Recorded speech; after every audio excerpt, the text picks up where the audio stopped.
Yeah, putting your fairy adornments on, darling. Yes. Hi, everyone. It's Okay. Dee. Welcome to the Eternal Evolution of Self podcast for our first featured guest on our Spiritually Speaking series. This is the amazing, incredible, world-renowned British psychic medium, Nikki Allan. We are so happy to have you here today, Nikki. I have to give a brief shout out to Alex Ferrari on Next Level Soul podcast because that's where I found you. So I want to give him thank you, all the love to you. Keep doing what you do, Alex. Why don't we love Alex? He helped me meet so many people and connect with so many people. So he's been a godsend. And Jeff Murray, we've got to mention Jeff Murray as well. With that, it's so hard to break out into any online thing when you just start doing it. And I've kind of been trying to climb up on it. And then suddenly, boom, Alex Ferrari, Jeff Mara and Danny Henderson. And suddenly it's like, oh, I'm on the map. And then I get to the girls across the pond as well. Across the pond, how exciting. Well deserved, Nikki. Well deserved. You need to be on every map in every world, underworld, overworld, wherever world. All the world. Thank you, darling. That's so kind. Thank All the you. world. Well, it's true. It's facts. Oh, bless you. Thank you. I really appreciate that. Seriously. That's really lovely of you to say. Thank you. Yeah, thank you. And do you know what? What I'll say is that if you said to me in 2014, 2015, in the midst of the worst horrific time of my life, that I would be doing this, sitting here now, never would have believed it in a million years. You know, never. Being homeless and just losing everything, including my faith, my heart, my mind, my soul, my reason to live. And now I've got everything I could possibly want, spiritually, emotionally, and physically. And it's just superb. And when I say physically, I mean health-wise, not monetary. Health-wise, material to me doesn't mean anything now, because I had enough to live and then it all went. So now it's all about health, love, and connection. And that's what we're doing now. Yes. So excited. It's the best. It's so beautiful. And you are, I have to tell you, honestly, one of the purest souls that I have ever come in contact with. And I don't say that frivolously. Anyone who knows me knows that if it comes out of my mouth, I feel it in my soul or I don't say it. So I just thank you for that, because that's why I can't get enough of all of your videos and everything. And I'm so grateful to you for what you do, teaching everyone, teaching about the angels, and teaching about your own experience that you went through, because it's incredible. You were born, I know, because I've listened to all your stuff, or at least so much of it. Bless your heart. You were born into a long lineage of psychic mediums, which is so incredible. But you didn't realize you were a psychic medium until you were 9, after the death of your father. Absolutely right. I thought that everything I saw and experienced prior to that point was everybody could do, and as we all know, all children are very much open to the spirit world and celestial planes until society, peers, and even parents tell them, no, no, no, because of fear, that doesn't exist. And so they then close it down. And it's only if you're an ambassador you stay awake. So I was born awake, if that makes sense. And I remember just standing at the bottom of the stairs, either physically or astrally planing from my bedroom, looking up the stairs to our landing in my old house. And there was a big door, a misty door, and it used to ebb and flow with energy. I could hear it. I'll never forget that sound.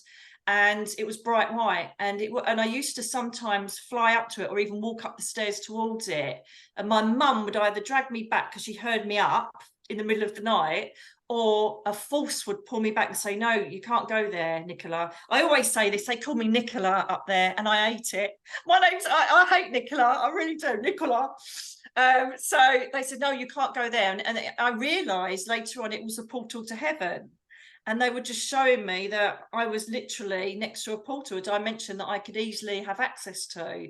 And so, I used to have prophetic dreams. I used to be able to see people, and know about them, how they're feeling, see color around them. And I just thought, well, everybody can do that. There's nothing abnormal about that.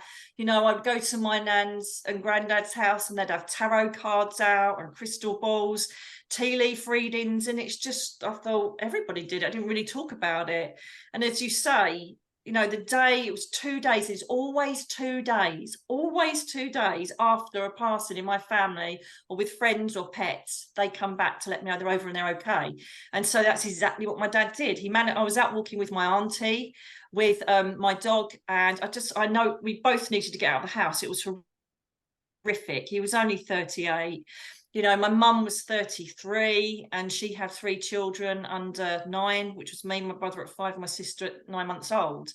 And I knew the energy was just too much. And I got out, and my dad literally, don't even ask me how he did it, he manifested himself in a car and pulled up right next to me. My auntie said, you were bent over looking, and she said, I don't know what you were doing. She couldn't see a thing because she was from the other side of the family. And because it's my dad's side that's stronger, I'll tell you about that in a minute. And my dad said, I'm okay, Nicky, don't worry, I'm okay, I'm fine. And I'm like, what the, hang on a minute, they've all told me you're dead, kind of thing. And then he just drove off, and I'm like, what's going on? So I just screamed back home. You can imagine a 9-year-old child, 1 minute they're saying daddy's in heaven, and the next minute I've just seen him in a car, and I'm thinking, why are they all lying to me? And I created a massive scene when I got back. And my mum, obviously, absolutely, her soul broke. They were soulmates, and she just lost her will to live the rest of her life. God bless her heart. She's up there now. And she just said, no, he's passed. And my granddad went, Nicky, come with me. Now, granddad, that's my dad's dad. And Fred, and he said, I need to start telling you now, you're a special girl. You're going to see things that other people can't. You're going to see people that have gone to heaven. You might see angels, but all I'll tell you is don't worry about any of that. All you've got to fear is the living. Yeah. Never was a true word said. Never was a true word said. And he then, as I got older, I was taught about the fact that I think it's at least 4 or 5 generations we go back. And my granddad told me that we come from the bloodline of Mary Magdalene. Holy cow, and we ended that's up amazing. On the French line, that I can't remember. Do you know, I have to go back to my old soul journals, because it's de Bougainville or something we were called, and we were French Romanis. But our bloodline went back to Mary Magdalene, because she was taken to France, which I didn't realise until I actually looked into it only a couple of years ago. She was actually taken to France because, you know, some people won't want to hear this, but she was not a prostitute. She was Jesus's wife, and there was a bloodline from them. And people don't want to hear that. So I'm not being blasphemous. That's what I've been told. And so everything correlates to it. And what's really, really weird, well, it's not weird because my life is just full of magic, and so can everybody else's be when they wake up to this. But what's amazing is that when my first guide introduced himself to me, just after I got retired from the police service, he said to me, I am from 1452, Trastevere, Rome. You've mostly seen the video, Dee, if you've looked through. And I went, oh, really? And I'm like, this just isn't true. There's no way, right? So I'm just thinking, no. And he says, yep.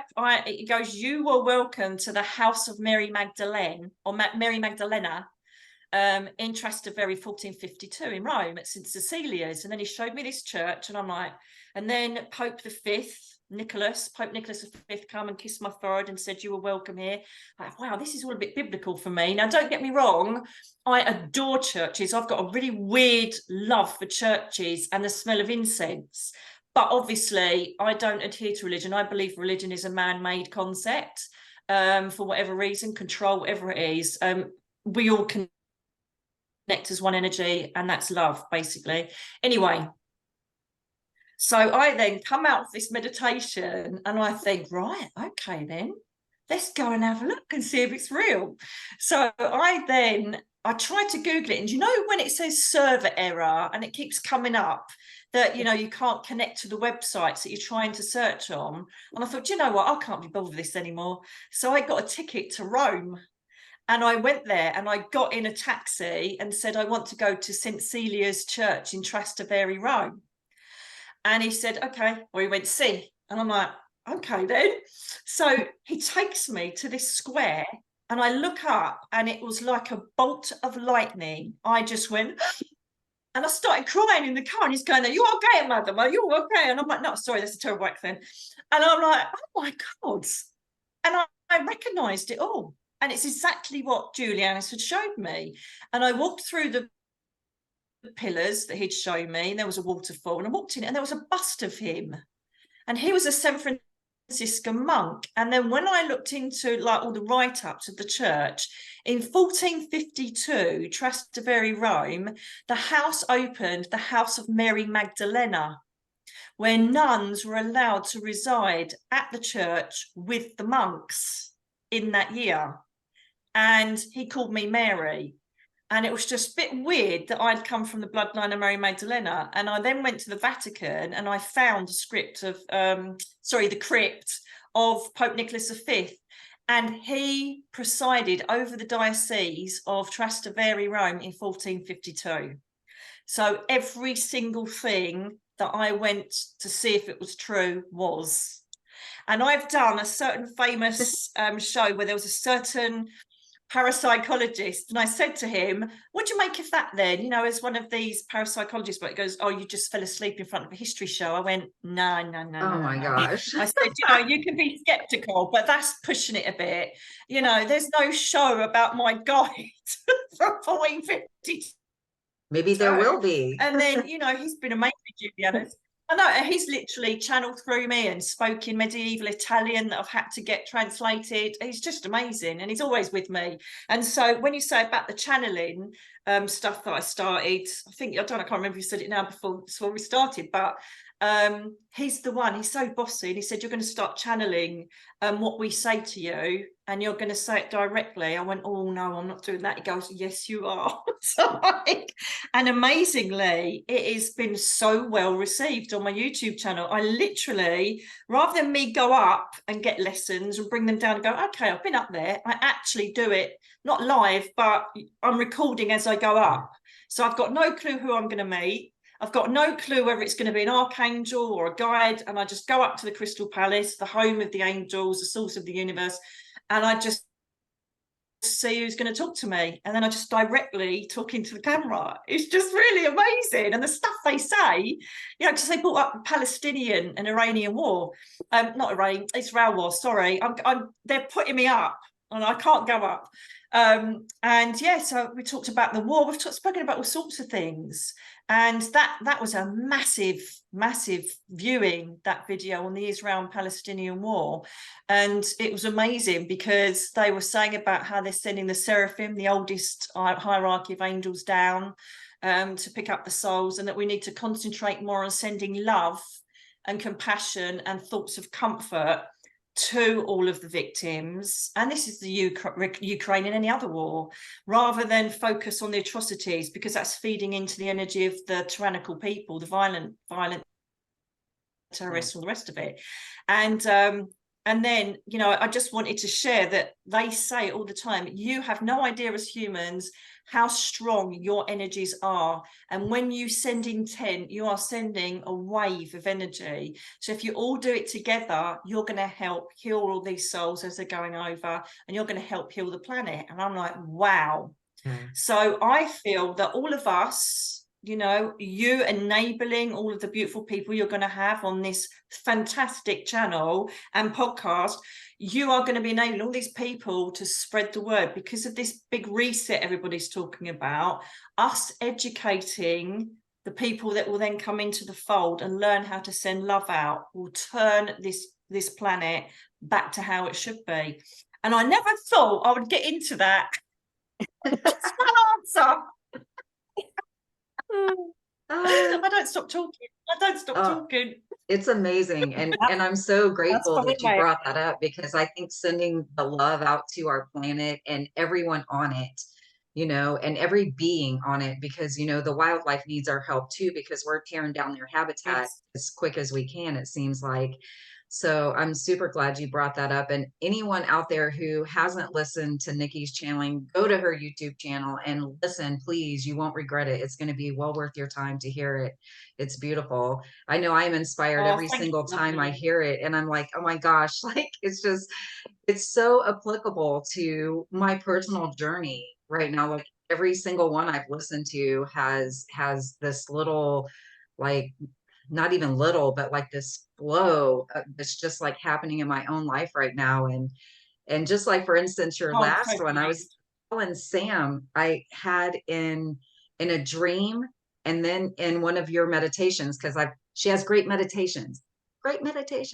So I was Yes. doing one of your meditations and I also saw the same symbol, and it was a very particular sun symbol that I actually went on Canva and created as close of a picture of it as I could, but it was carved in stone.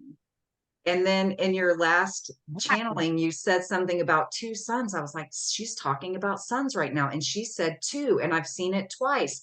That can't be, I don't believe in coincidences anyway, but I'm like, that can't be a coincidence, that you said that. And I've seen it twice now. And even in my meditation today, I saw it again. And it literally came up as two suns, a big one in the foreground and a smaller one in the background. I'm like, I'm just amazed. And Wow. I like, don't even remember saying that. yeah. That's incredible. I don't, because it's not trance, but do you know what I really love as well with the channeling? Because I was a bit worried because, the more followers you get, the more you start getting the keyboard warriors and the naysayers and the people Yes. that are just there to send Yes. hurt, you know what I mean? And I was like, and it's a stupid thing, I shouldn't have had it, because I've taught my students over 30 years, never have ego. I'm like, oh my God, what if people just think I'm making it up? Do you know what I mean? I'm like, but what have they done? The first one, Julian has predicted the storm over here that was absolutely devastating on the 2nd of November, because he said about the devastation and the floods. Oh, And so then that's we what had, happened. I remember you saying yes, something was going to happen on the second. And I was like looking in the news, but of course we're over here in America, so I yeah, didn't it see was that. So Storm that's what it Kieran. was. Okay. Okay. Yeah, Storm Kieran absolutely wrecked here and the surrounding islands of the United Kingdom. And it was really, really bad. People lost their homes. I think a couple of people lost their lives. It was real devastation. And then things like the A word, Alexa, in case she turns herself on, she started up in one of them, didn't she? Just played herself. Then another one, my dragonfly flew off the bookshelf and my tarot card started wobbling on one as well. And then my printer turned itself on one of them. So what they're doing is, I think they're kind of showing the people that may be a bit skeptical, hang on a minute, we're going to do this as well, just to back it up, because there's just some really weird stuff happens, and it's the same as every time I start a podcast with someone, something goes wrong technically. The energy is obviously amassing and it just blocks things out. That's why I couldn't hear you. I couldn't hear a thing. And it's just they just kind of bring in something just to show that they really are present with me. And I love that. So I'm so excited for the next one to see what they do next. But the bangs, the taps, and then I've got spirit people walking in, and I'm like, please get that on camera. And then there was people saying, oh God, did you see the all but like 2 minutes in? And I'm like, no, it's brilliant. So they're really trying to show that this is a reality that we all need to wake up to. And incredibly, the next book I've got coming out, I've put it as fiction. But in this book, me, myself, and I talk about this. I had this dream, and this is 9 years ago now, right? I had this dream and I got woken up. I was homeless. I'd lost my home. I didn't have a penny to my name. I had a few dustbin bags and my 2 little dogs, and that was it. I had a road accident and I lost everything. My partner at the time, oh, what was I thinking? Ended up stealing all my money that he'd gone through all my credit cards while I was laying in bed. My prognosis was I'd never get up, I'd never walk again, I'd be in a wheelchair, I'd stay in bed forever. It was just absolutely horrific. And I basically was staying at my friend's house, and she was a very early person. I've never been an early person, to be fair, a bit lazy like that. And 8 o'clock in the morning, it was a Sunday, 8 o'clock in the morning, she's banging the Hoover, the vacuum, next to my bedroom. And so I woke up and I thought, I might as well get up and have a coffee with her. And then a voice said, go back to sleep, because I was in the middle of the most magnificent dream where I was flying across the desert in Iraq. And it was just magnificent. It was, and then I literally ended up waking up at midday, and that was the end of this adventure, right?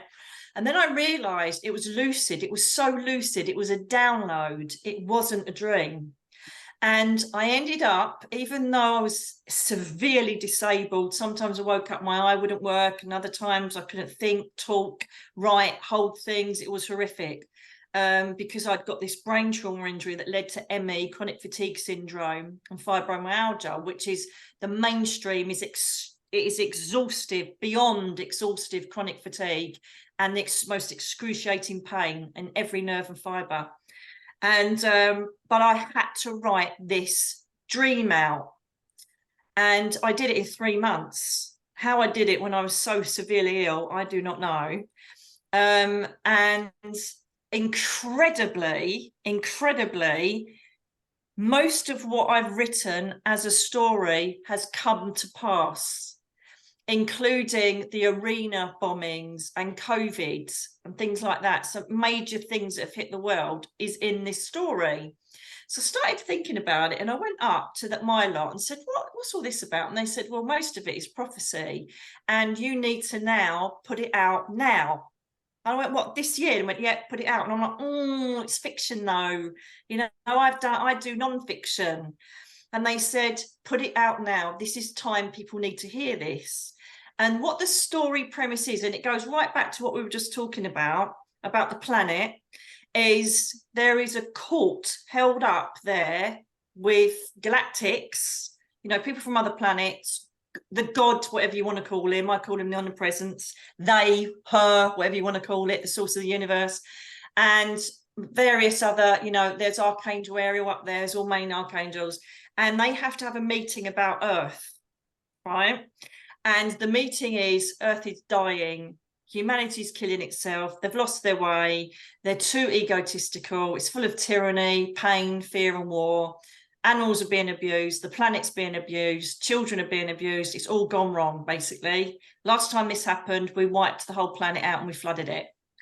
Archangel Ariel who is the archangel of, you know, the planet, of the animals, all that. Her and Mother Gaia are up to here with it, and they are just kicking back. They're creating tsunamis, earthquake, because they're saying, well, if you're going to ruin the planet, we're kicking back, because that's what's happening here. Global warming, all the rest of it. And so they say to the omnipresence, what we're going to do. And he says, well, it's one of my favorite planets because it's where people come for the human experiences. And they say, well, are we going to kill it or are we going to keep it? What do you want to do? And he goes, how about we go in between? I will, for the first time ever, change the laws of the universe and incarnate angels into humans. I don't want to give too much away, but he basically wants to, I say he, she, whatever you want to call him, decides to have happenings to wake humanity up, which also includes portal mediums and enablers, us three and all the others that are online. And if they don't wake up to the happenings that are going to take place to show them that they're in peril and in a crisis, the worst crisis that the planet's been in since it was flooded before, and this is nothing biblical, they actually did say that happened, and then if they wake up and they do what we're trying to show them, sending love, compassion, humility, all that, then the planet will be saved. If not, all of the higher beings, fifth dimensional type people, will be taken to another planet where they will fit right in, because there'll be telekinetic beings that they'll be able to, you know, fit right in with. All the other souls will demise. I'm like, oh my God, that's a bit serious. And they said, dramatic. It's going to be a bit dramatic because it's a story, but the fundamental value of what you're putting in that fiction book is pretty much true. So at the time I'm thinking, no, it's not that bad, is it? But now when you actually think about the financial crisis, living crisis in most countries, the leaders, the Bill Gates, the Rockefellers, all this kind of stuff that people are mentioning that are trying to control us in all different ways, this is exactly what the book was about 9 years ago. And so on the word of them, and someone emailing me saying, you mentioned Earthwalkers once in one of your videos, when's it coming out? And I thought, that's it. So I sent it to my editor and he said to me, Nicky, said, I really, really hate you. I went, it's a very strong word, young man. He said, you are one of these people that can write non-fiction and fiction. And he said, and that is incredible. I said, I didn't write it. I said, Elizabeth Bowen wrote it. He goes, what do you mean? And when I'd written it, some of the wording, it was so fluid. It was like I was being told what to write. Mm. And so I decided to channel Julianus. When I felt good one day, I went to my friends and said, look, I'm going to channel Julianus. Ask him who has helped me with the book, because I know someone is helping me, right? And I went in, come back. I said, what did he say? What did he say? And they said, someone called Elizabeth Bowen. I went, right, okay. And so we Googled that name, and she was a supernatural author in the Victorian times. Hmm. And here, do you know Agatha Christie? Hercule Poirot. Do you know Agatha Christie? She did all the things like The Birds, all the horror films. She was very well known, and she actually lived here just down the road from me. She's got this beautiful estate, and it's part of our national trust. And you can go around her gardens, go into a house, and I'm like, got to go there. You know, one of the world's most famous authors. And when I walked in, a book moved out of the bookcase in her bedroom. Yep. And it was a book by Elizabeth Bowen. I love spirit. That's all I'm saying. There you go. That's all I know. It's a big long story. And I'm just like that. And this is the reason why I love sharing these stories, is because people go, wow, that's so amazing. We can all have that though. And this is what I'm on a mission to do at the moment, is show people that if they open their energy through meditation or development classes and start surrendering to the fact there is a higher power out there, and there are celestial layers just waiting to assist us, to help the planet and us. That's all you got to do. Just open your energy, open your heart, and say, right, go for it. And you can have that. You can have all this magic come into your life, all this synchronicity and signs and the beauty of connection like we've had. And yeah, so that's the next book coming out. I'm so excited. Well, I'm not, because obviously I've got to finish. I think it's 1 of 3. See, I don't even know yet. I've done 2. And then the 3rd one's coming out. It feels like someone's got a problem with their eye, or it actually is me. Don't start bringing people in. And yeah, so that was that. I didn't know why we got on that subject. I could literally, if someone said to me, right, we're going to put a player on, just keep talking, I could go on for weeks. But you have the best stories. You have, I mean, your stories are, I mean, chef's kiss, you know? I know. It's so just, you know, the thing is, I remember when I wasn't too well, my friend, that's in that book as well, and she took me to Turkey, and I got talking to someone. She goes, why are you not telling people your stories? Why are you not telling people your experiences? They're mind-blowing. But when it's happening, bless you, darling, when it's happening, you just think, oh, nobody wants to really hear. And it was the same with that book. It was me, myself, and I. It was literally just me writing my soul journal to try and keep sane. And especially when I started getting visited by angels, because I thought, you know, looking back, I could have made it up. It could have been my imagination. But my 2 little dogs reacted. Every time a presence came into the room, they went mad, like, rah, rah. And they dragged me from being suicidal every day, because I thought, what's the point? I haven't got anything. I've lost everything. Everybody drops you, including friends, because you've got nothing to give anymore. Magazines drop me, TV, everything just poof, gone. And they told me, the doctors, and this is the danger of allowing doctors to affect your energy with the impact of their words, because they said to me, because you've been so poorly for so long, the prognosis isn't great. We don't think that you're ever going to recover. We don't think you're going to be able to walk again. No, because I was wheelchair bound, incontinent, laying in bed for months, not seeing anybody, sores, agony, different things happening with my nervous system every single day, my skin on fire, my eye sockets feeling like they were wrenching through my brain. It was just, so I thought, well, I'm not going to be here. No, I don't want to, I want to go back home. And then I started thinking, if there's a home, because how dare they? And then I went into an anger stage, and I was kind of going through a process of grieving my old life. But staying in that grief and that hate and that anger and the resentment. I had my old demons that told me that I deserved that because I had an abusive adolescence. And I was in a whole world of pain. And I couldn't understand why. I've never done anything wrong in my life. As a police officer, I'd looked after murder families, their murder victim families and rape victims, and I always wanted to do was serve humanity. And then obviously when I ended up becoming a full-time medium, that's another story in itself. They haunted me until I agreed after getting retired from the police, and that's that book. And I basically just thought, how dare you do this to me, when all I've wanted to do is show people the way, show them the afterlife, blah blah blah.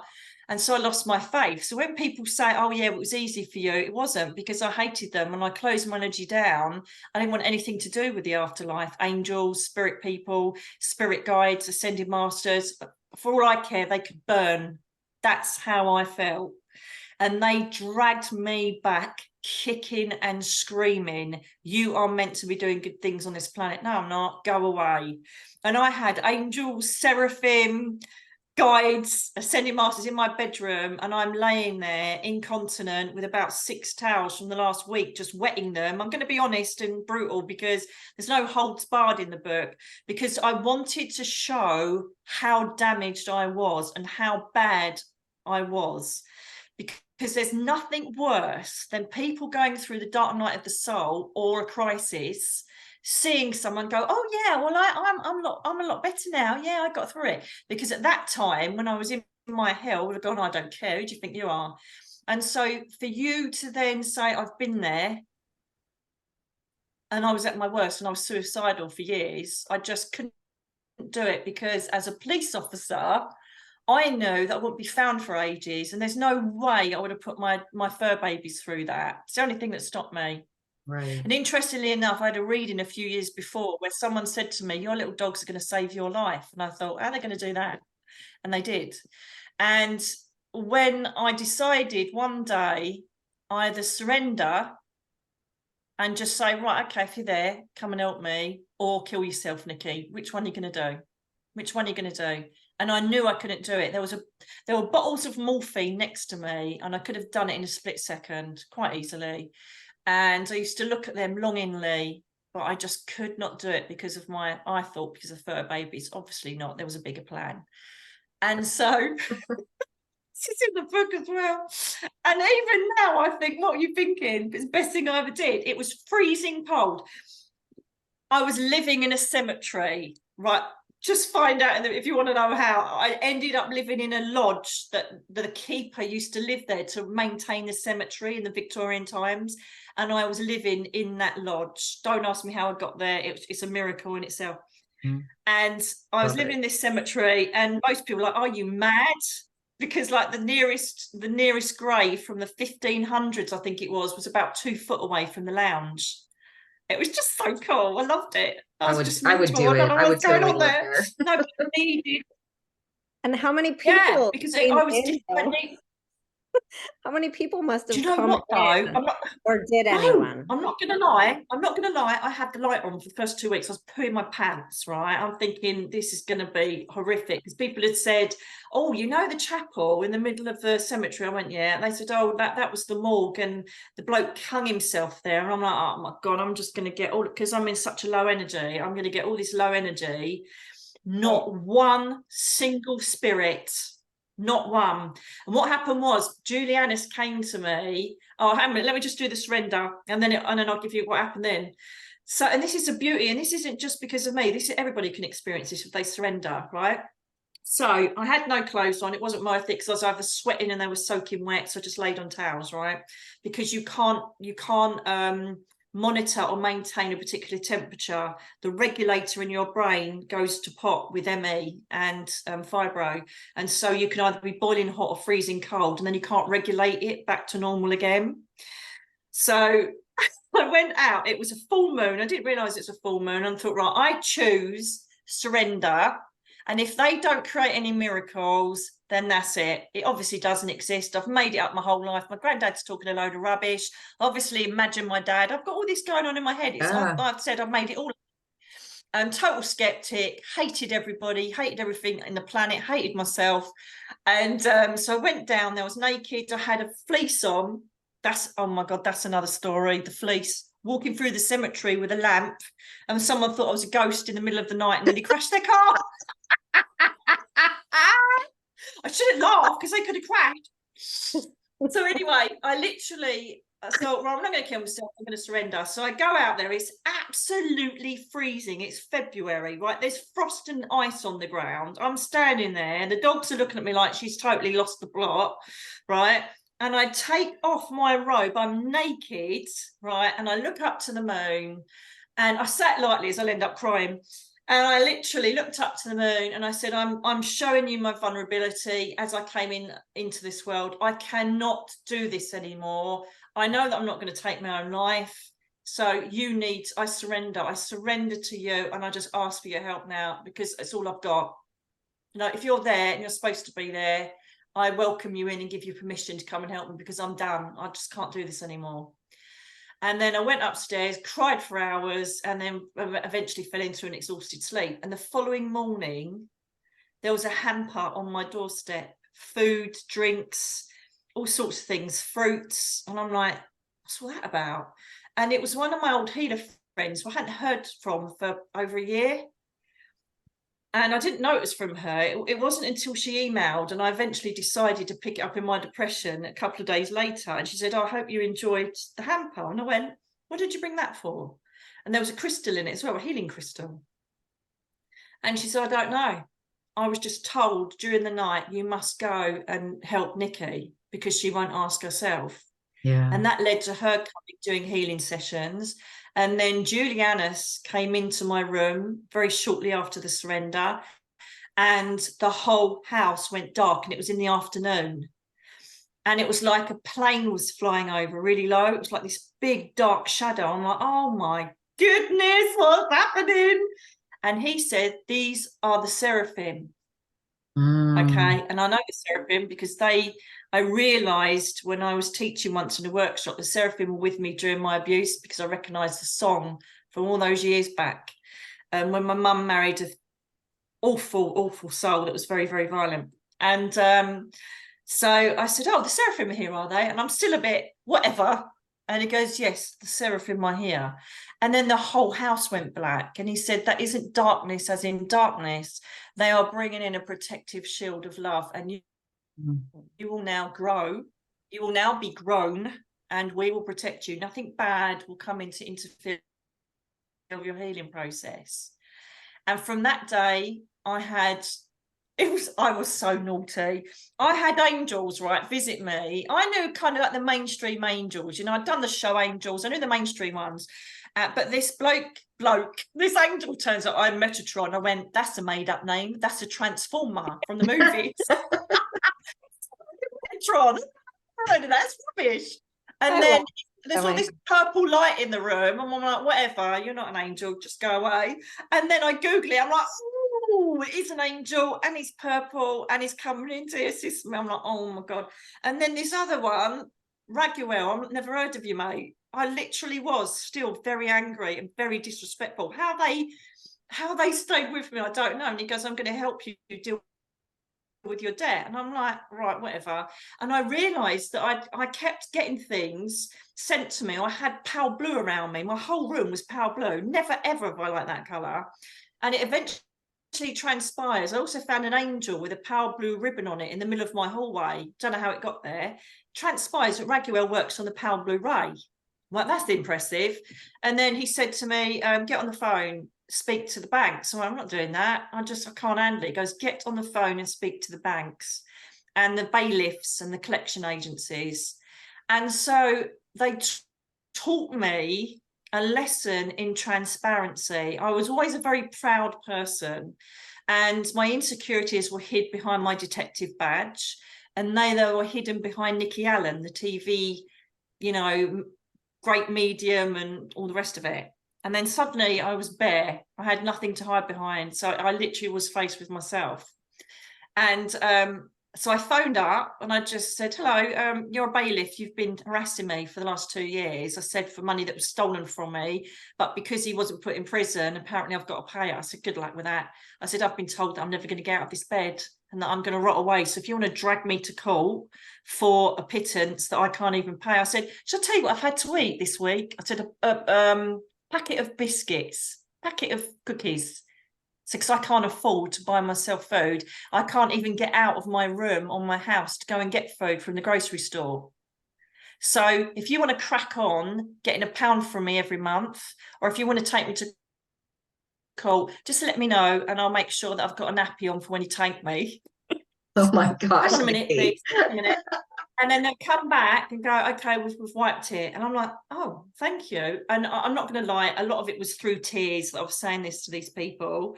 And then by the end of the day, he said, it's done. And I found out that Archangel Raguel was the archangel of balance, justice, harmony, debt. He brings clarity and balance to any situation or court procedure. And by the end of the day, I had cleared, in your terms, $90,000 worth of debt. Wow. Because he showed me and directed me.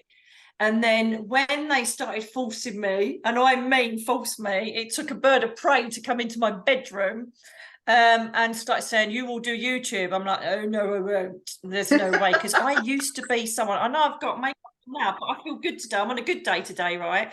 But I normally wouldn't be seen dead without makeup on and all the rest of it, right? And because, again, I wanted people to like me, you know, and if I'd been feeling rotten today, I would have been sitting here without any makeup on. I've got a little bit of blush and some lip and look, see? And says, I'm not doing that. I'm not doing that. It goes, you will. Anyway, it carried on. And in the end, I surrendered and said, okay, then. And if you go back to my old videos, I literally am sitting in bed looking like absolute pants and not caring anymore. And it wasn't that I didn't care. It was the fact that this is me. This is the real me, stripped bare. If you want to listen to me, that's fine. If you don't, that's fine. And it was just so freeing to not have to people please. Or, you know, I'd learned self-love. They taught me cosmic ordering. That's how I've got this place now next to the beach. They taught me that. And they took me through all my ex-partners that were so toxic. They took me through every single thing to do with my shadow self and eradicated it over those 3 years or 2 years.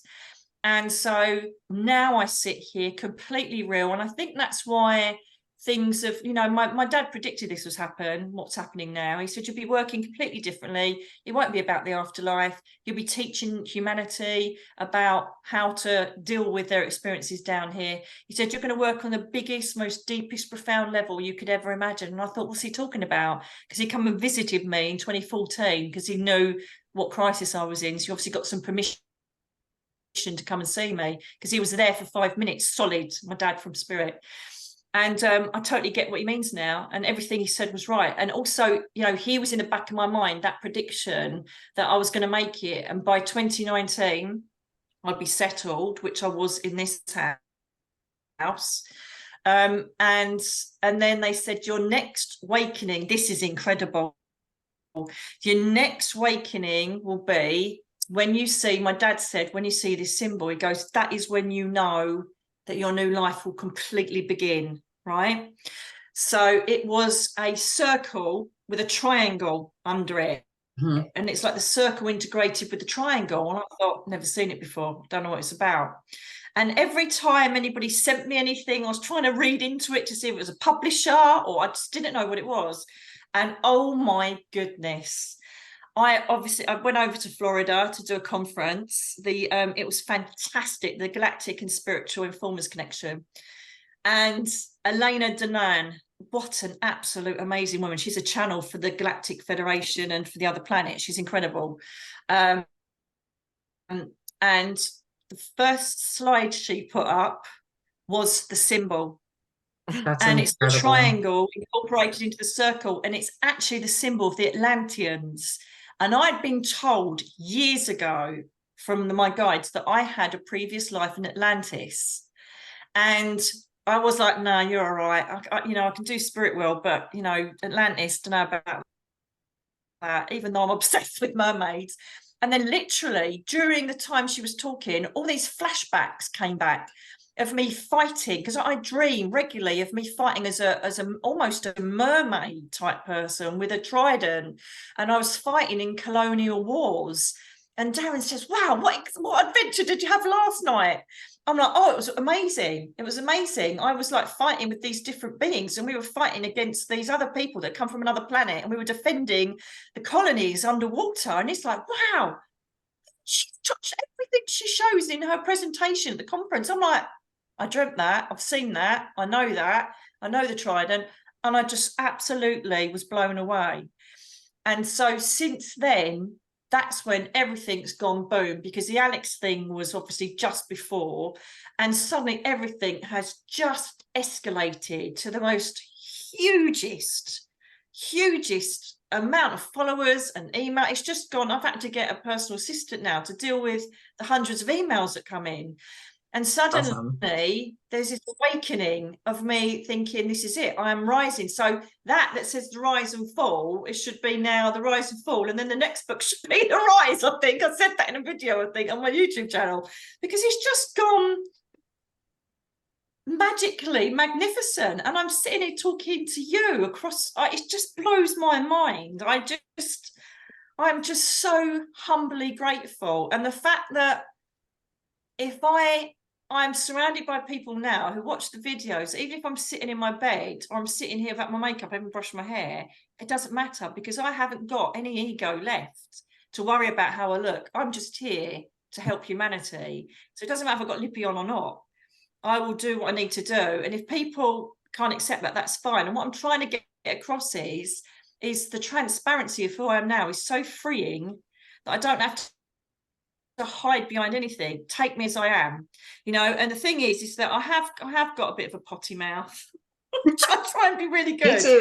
But you know, one of the things, Welcome to the club. I know it's difficult, isn't it? And being a police officer, working with men, and I defended myself verbally from my abuser, and so it's pretty much been there. But one of the things is like in Essex, lots of people say, oh my Christ, or oh my God, or oh Jesus, right? So, you know, someone said that I was blaspheming because I said Jesus in one of my videos. Now that would have absolutely paralyzed me in my old life. I would have thought, oh my God, I've upset someone. Oh, I'm so rubbish. I'm so useless. And I went, I'm really sorry. I'm what I am. I'm sorry I said it. I'm sorry if you think that's blaspheming. You know, I've sat and actually spoke with Jesus. And if you say that, I'm again blaspheming. But you know what? I'm doing what I'm doing. And if I pop the odd Jesus out, and I've even changed the F word to fluff. So I'm doing well. And you know, that would have absolutely, you know, and you do, the more people that follow you, the more you get the keyboard warriors that come in and say you blaspheme. I'm like, well, I'm sorry, but I've said it now, so get over it, you know. Yeah, there's this scroll button, you know, you can just keep on going right by if you don't like it, you know. Exactly. Yeah. There's the Joe Biden, oh my goodness, that created the biggest amount of hate and anger. But what, you know, people, I go by what people ask for. So people say, oh, can you stop doing media? Interrupt you just for a second, because that is one of the things, since you brought it up, I wanted to ask you about, and I don't mean to put you on the spot, but I am super curious. No, not at all. Because in one of your channelings, you said, what? Oh, they're telling me not to do the celebrity snoop. And they don't like it. But then you did it again. So can you talk to us about that a little bit? But Julianus, it's like I do magazine articles as well, and he doesn't particularly like me doing the magazine articles. It's a psychic detective, and he says there's no human value for that. It's just entertainment. And I said, yeah, but you've got to remember that there are human ego people that enjoy that. You know, they enjoy how I found the conclusion to a cold case murder or something like that. So anyway, he always tells me off. He's always telling me off. And he basically said, I don't even remember that, but I remember feeling him telling me off, saying, I don't like you doing the celebrity snoops. Right, but he didn't call it that. He said, I don't like the circus you do. And he goes, is circus the right word? And I'm like, it's not circus. He goes, it is a circus. I don't like it. So I sat with my own energy, and half of the best way of explaining it is that there is some things on my channel that I do because people find it entertaining. There's other things I do because we need to hear it as humanity. So I want to mix it up. I don't want it to all be serious and we're all going to die if we don't wake up. I didn't want to make it like that. I wanted to make it about me trying to help people, comfort them, make them laugh, okay? But on the same token, when I'm channeling, that is serious. The Celebrity Snoop, I get so many emails a day. Please carry on doing. We love them. It's just a bit of light fun and a bit of mystery around people that we're interested in. Please keep doing it, because I'm sure I've seen a video. I'm not going to do them anymore. Oh, the amount. Now, I know that I shouldn't allow the public to tell me what I should and shouldn't be doing. I know I shouldn't, but if people find it interesting, I do to a certain extent. I find it interesting because I like to look into the energies of people. But the Joe Biden one was like, people think it's, I don't know how to explain it. Basically, you know, I say to them, look, I don't know if it's wrong or right. All I'm doing is I'm concentrating on a celebrity or a well-known figure for 10 minutes, and then I'm doing a tarot cards reading for them. I said, it goes against everything spiritually that I represent. However, you will love it. And it's all a bit of fun, and it's all a bit of what's going to happen. And sometimes I want to lighten the environment on the channel. And then you've got people saying, oh, you said Joe Biden's this, you said that. I said, I didn't say anything. It's not my opinion. I don't care about leaders. I have got no care for any leaders, any politics. If Joe Biden knocked on my door now, I wouldn't even know what he looked like. It's only because I know what he looks like, because I studied his image for 10 minutes. And so people think that's my own opinion. Of course it isn't. I'm literally going through what my intuition says, which wasn't a lot, and then I do a tarot reading. I don't care what leader runs what, because at the moment, I don't even think we do have our leaders come in. I feel they're elected by other people. Yeah. I think it's all just a complete load of fabrication. I feel that they put in power who they need or want to put in power. I don't think our elections have any light on it at all. I could be totally wrong. But from, you know, what I know about leaders, and this is why there's so many wars happening, they're eradicating all of the people that are feeding the energy and the evil around that particular country. Like, for instance, you know, with Palestine and Israel, they're getting rid of the crap, and they'll also bring to task the leaders so that perhaps we get better leaders that have got more conscience, or, you know, but again, I don't know anything about the leaders. And so Joe Biden, Donald Trump as well, I've done as well. And, you know, I don't know anything about them. And people are saying, oh, you must have Googled it. You must, what? No. And so, you know, 95% of the people said, oh my God, that was so good. I really enjoyed it. Then you get the 5% that think I'm on some political bandwagon, and I'm not. So I'm going to do one more, which is we've got I'm a Celebrity, Get Me Out of Here. I don't know if you have that in America. It's very, very popular. And there's one particular girl on there that's really intriguing me. And I was going to do one on there and see how it's received. And if I still feel that it's not right, then I'll stop it. Or Julianus will. So that's my naughty corner. I know he doesn't he doesn't like me doing anything that he feels serves for entertainment or serves people's egos. He just wants me to do the channeling. And I'm trying to say to them, I'm trying to say to him, I can't just keep doing serious stuff. I need to bring my personality out to show people I'm real.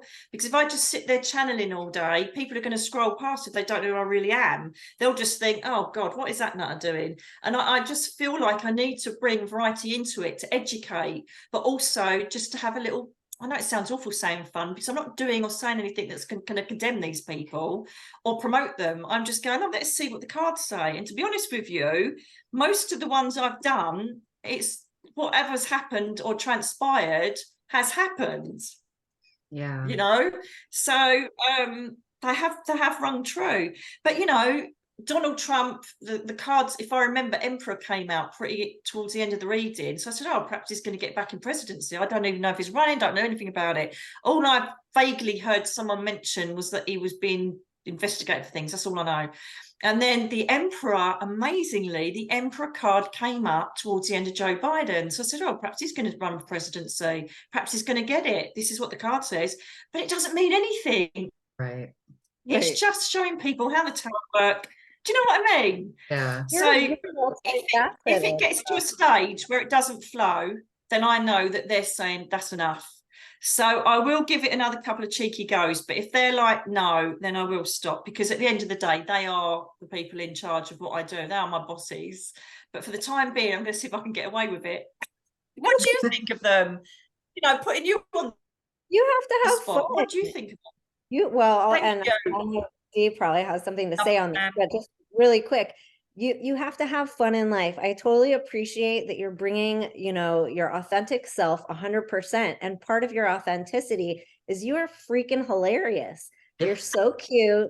You're just like you. I know, like, I'm speaking for Dee, and I'm going to let Dee talk in a second, but like, I just want to, Oh, I'll give you a hug when I'm back over there. No, you're so sweet, and you're so cute, and you just bring this like bubbly energy, and I totally feel you, because even myself as a life coach, I feel so freaking serious sometimes. I'm like, yes, this is what we should do to make ourselves feel better. And then after, I'm like, hot damn, I was so serious. Like, are people even listening to me? Do they care what I have to say? Are they like digesting this? Does this matter? Does any of this matter? You know, what I have to say? I mean, who is this landing to? Right. And then, but I am funny too. I have a sense of humor too. That's a part of who I am. And if I'm not funny for too long, it kills me. It's like it like deadens your spirit, right?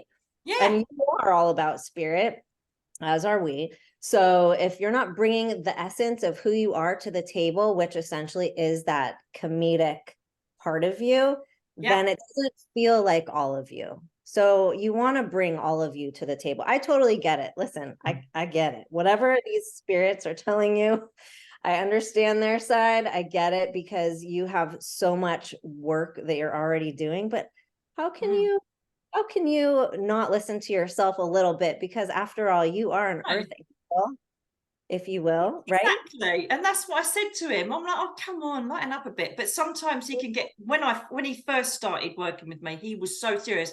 There were people talking or moving or whispering during the channeling. He'd go, be quiet. I shall not carry on unless there's silence in the room. I'm like, oh my God. It used to be a bit scary, and things used to move and bang in the room. People would be like, oh my God. But he's like a lot calmer now. It was a bit like Gandalf, thou shalt not pass. The Lord of the Rings. I'm like, calm it down, Juliana, calm it down. And you're right. If I can't have a bit of fun and say what I think about something that's of public interest, people do, you know, I'm not being disrespectful to some of the channelers out there, and, you know, some of the philosophers, but I get bored stupid, and they've got valid things to say, but I find myself drifting off because they talk like this, and we shall have this, and they said, well, and I'm like, oh my, and I'm hanging because I'm so bored.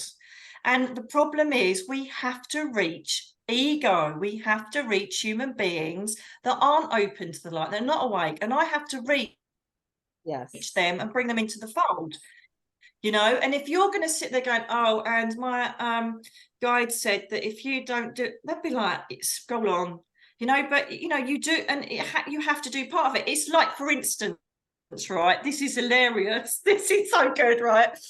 So what happens is that my dad, right, he's so good with electrical things. He used to ding the microwave, and he used to, like, randomly, and you go up to it and it was AFM, and they were his initials, but they weren't even a setting.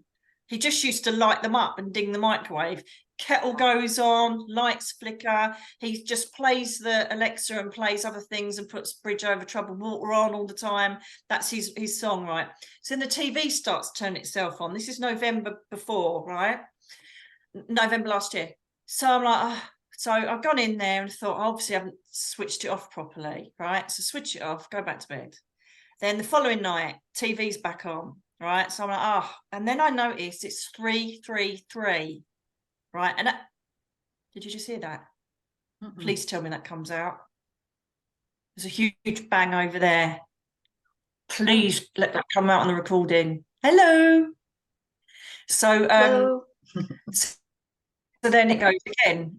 And at the time, my angel numbers were 333. They're 1111 or 111 at the moment, right? Which is all new beginnings and creative flow and what your life's going to change through your own creation, right? But then it was 333. So I'm like, that's interesting. It's 333 in the morning.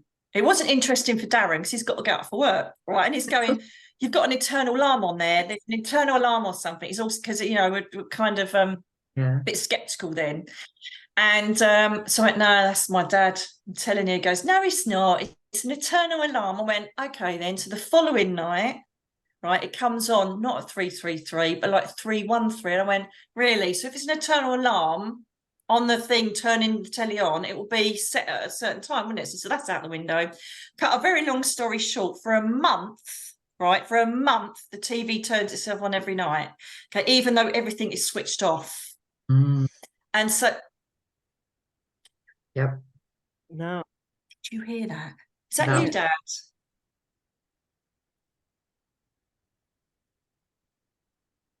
Just make a sound again if it's you. Thank you. Don't interrupt me, all right? I'm in the limelight. I'm joking. So then one night, Darren's going, oh, this is ridiculous. You need to get a new television. And I went, what? And he goes, the TV's back on again. I'm like, oh, is it? And he goes, seriously, I'm not getting enough sleep here. It's just a joke. And I'm like, okay, I'll get a new TV. There's obviously something wrong with it. And he goes, well, there obviously is. And I said, well, I thought it was my dad. And then the TV in the bedroom turns itself on and it's not even plugged in, right? And all of the remotes are in the drawer and you need the sound tube to come on, right? You have to turn that on. You have to turn the TV on and you have to turn the speaker on, right? And it all came on. He went, right, okay, you better go and find out what's going on. Then the TV turns on in the lounge. We've got both TVs playing, right? Oh my goodness. And then I walk into the lounge and channel 333 is written up on the screen. Oh, wow. Like someone's pressed 333 on the remote, right? So I've gone, right, what do you want? I said, I've asked you every night. And I said, hello, thank you very much, but we're in the middle of a doodah. That's you, Dad, love you. You're going to hear these bangs, I think. This is what's been happening. This is what's been happening. And so they go, right, what do you want? And then my phone flashes up and it's TikTok. And I'm like, no, because it's, you know, TikTok is to me quite toxic. You get a lot of people there that just want to spread their hate because they've got nowhere else to direct it. And I'm like, oh, I do not want to do TikTok. And then I just heard, I have got you to the end of your limit. You will do it. And so I'll carry on doing the TV. So I'm like, oh no. So I went on TikTok that day, and I think within about 2 months, I was up to about 60,000 followers. And then it went up to 90,000 followers. But excuse me, this is what happens when energy's in the room. I get burpy. And I ended up doing TikTok. There are some beautiful people on there, but equally there's a lot of people that are just there to spread their venom. And so I have to say I concentrate more on YouTube now, but I do now and then put some videos out for the lovely people there. And that's how we did it. That's how I get pushed into everything. That's how amazing. I got pushed into becoming a full-time medium. They literally will hound me. When I was the detective, and I got medically retired, I basically tore a load of ribs from my spinal joint. And after I got retired, I was lost because my whole life was the police service. My whole life, they were my family. You kind of, you know, you socialize with them. You literally live and breathe being with them because they can save your life at the end of the day. And to then have that cut off, that was my first major trauma of my life, being, you know, not being able to work as a police officer. And then... then they decided they wanted me to work as a full-time medium. So that, and this is like in this book, my house was haunted to hell. The person I was with at the time was like, you need to get a priest in. I'm like, don't be ridiculous. And he said, this is getting a joke. Even he could hear them walking up and down our bedroom, going, Nicky, all different stranger people that I'd never had in my life. Walking in, strangers, wow, right? Spirit people. chandeliers stopping halfway in the air, defying gravity, light bulbs exploding, doorbell going, and then the baby started crying, and I'm like, you are kidding me, right?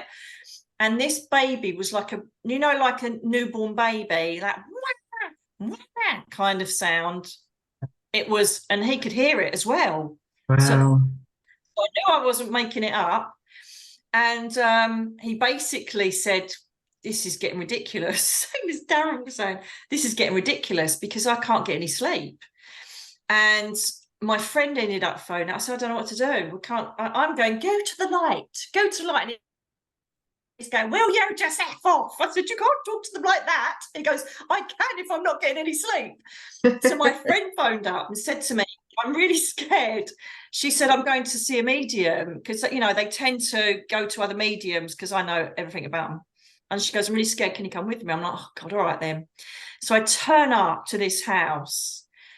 The woman opens the door, the medium. She doesn't look at my friend. She looks right at me and she said, you know that the baby won't stop crying until you serve spirit full time.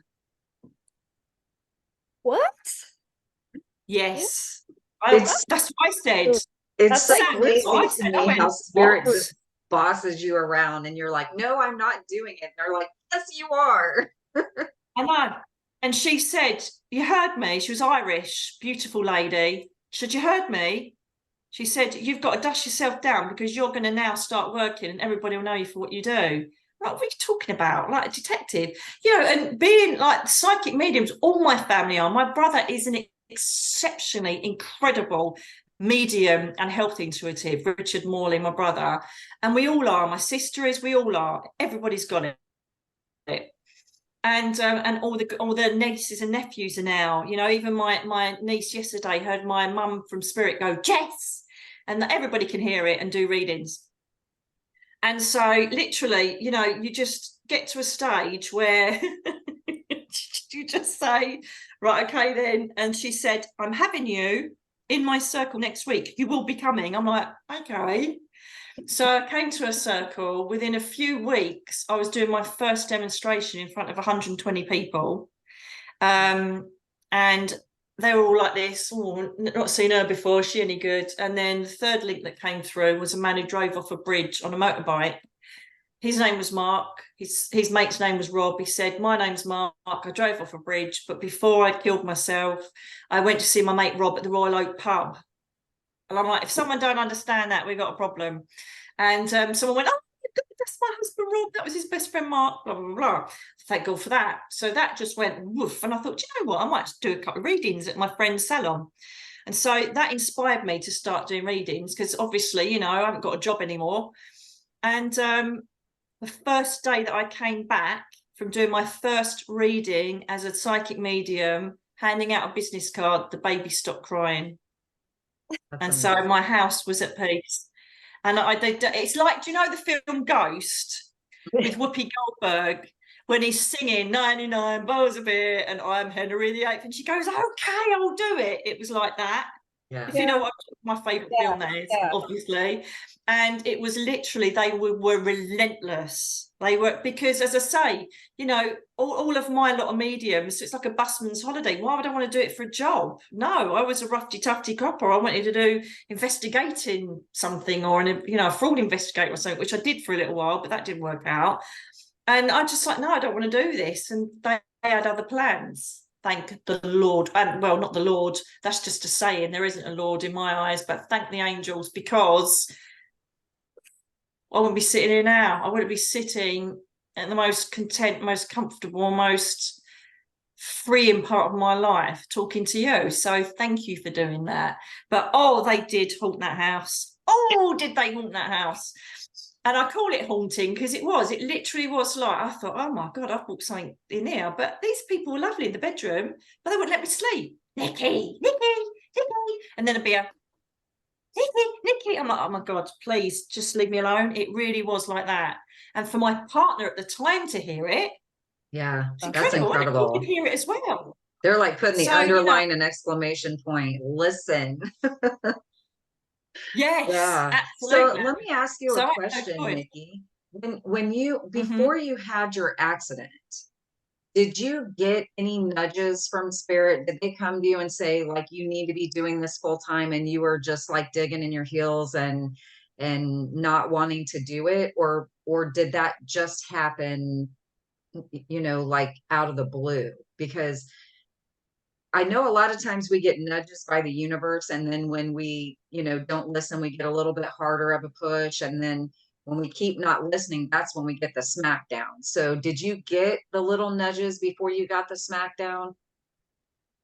I started to feel disillusioned. I'm not going to lie. When I thought that being the way I viewed me at the level of mediumship, I was touring with Colin Fry, Derek Okora, really well-known, famous mediums. I was about to do a huge TV contract, which was going to take me all around the world. I was about to tour America and Australia, but there was something in me that made me feel I was a commodity, and just something didn't sit right, despite the fact that every medium aspires to get into a level where they can reach the masses. And it wasn't about ego. I just wanted to reach the masses. I was getting tired emotionally. And what happened was, I know I'm going around the houses with the answer, but as always do, I literally felt there was, I felt like a spirit machine, just throwing out people's family members and then going to the next theatre and the next theatre. And I wasn't feeling like I felt like I wasn't whole. And the problem with that, which I talk about quite frankly in the book, is that I was at a stage where all I wanted to do was serve humanity and show them there was an afterlife. I wasn't looking after myself mentally, emotionally, spiritually. So even though I loved everybody and loved what I did, I wasn't in love with myself, and I knew that. And I had this like impending ticking bomb ticking away, this little voice saying, this isn't right, something's going to blow. Right. And then when the morning that I woke up, and I literally woke up, I'm like, oh my God, I've just been hit. And this is with the horrible person that I was with. And, you know, the thief. And he said, what are you talking about? And so I said, well, I'm going to get hit in a car. And he said, well, when is it? And I said, well, I don't know. I just know it's going to happen. And he goes, well, that's no use, is it? So we were due to drive down to Devon, where I live now. So I used to live in Essex, which is southeast of the UK. Devon is all coastal, and it's like the southwest of the UK, and it leads to Cornwall, which is just stunning landscapes and coastal villages and towns. And I'd fallen in love with the place when I toured here once with Colin and Derek. And I said, even then, I'm going to live here. I love it, by the sea. And as we came down, I was literally said, before we were going, I was going to be doing some workshops and I was going to be doing a show. And we were going into a restaurant. And as we were turning in, I was in the passenger seat and we got T-boned. And that was the impact. I knew it was coming to my left. And it's exactly how my dad had died. He got smashed from the left as well, but he didn't have a seatbelt on. And so he died with horrific head injuries. And I could see it. I thought, oh my God, I'm going to die now. After all this, I'm going to die. And that led to the 5 years. And I've lost the question now, but the whole point is that oh yes, this is where I'm getting. So I then remember very resentfully, my friend said to me when I'd done the surrender, naked under the moon, she said, look, come up and I'll do some drum healing for you. I said, no, all right. I said, you're all right, don't work, it's rubbish. And so she goes, well, no, it's not. Shut up, I'm picking you up. I'm like, okay then. So she started the drum healing and I just went off somewhere. And then I saw 3 angels standing there, just putting their hands around this part for me, my heart chakra up to my crown chakra. I'm like, okay, that's all right. And then Julianus came. And I cannot tell you how physically he kissed my forehead. Emotional, hang on.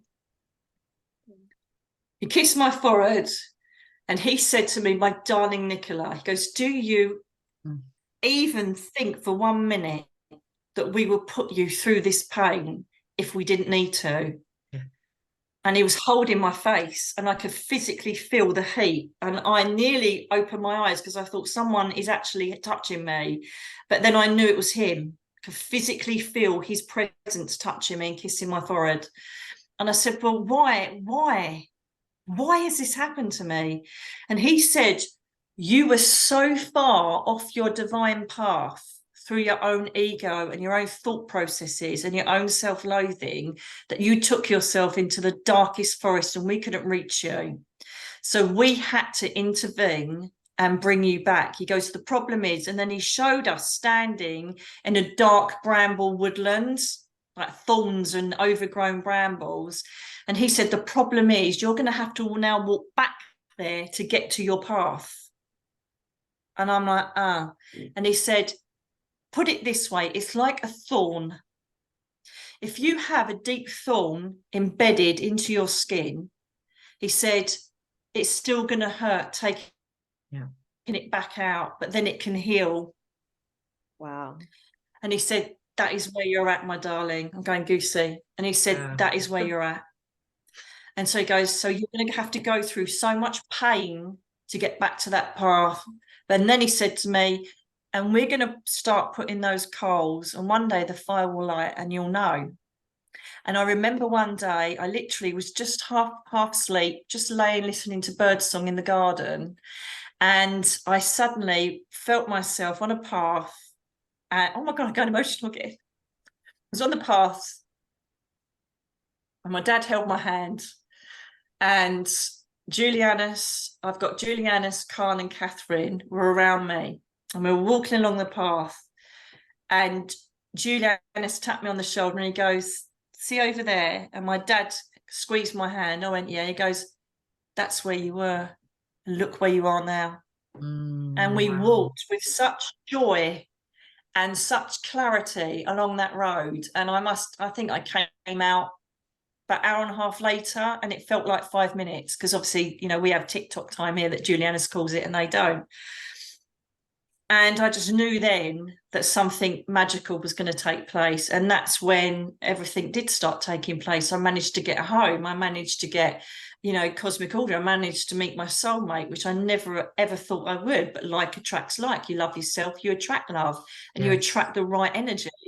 And literally, yes, of course, things go wrong in life. Of course, we get obstacles. Of course, we get upset, angry and frustrated because we're still in an infrastructure of human ego.